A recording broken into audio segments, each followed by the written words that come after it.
I know you waste a lot of time by searching motivational videos on YouTube, Instagram, but this will change you. Watch full video. What if I told you that the biggest thing holding you back is not your age, not your money, not your education?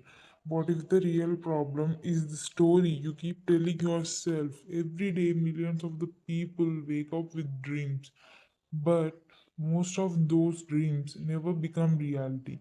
And many people ask themselves why, because they wait for the perfect time, they wait for more confidence, they wait for the more knowledge, they wait for permission. But successful people understand something different.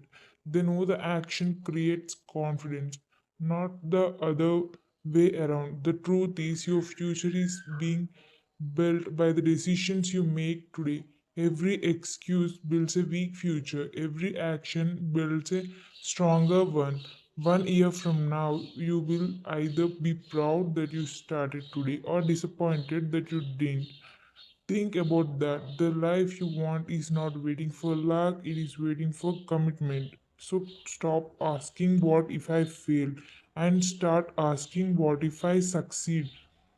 Because failure can teach you something, but regret can stay with you forever. Now, I have a question for you.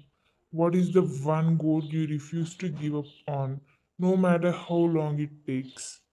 I hope this video helps you a lot and motivates you a lot. Thank you.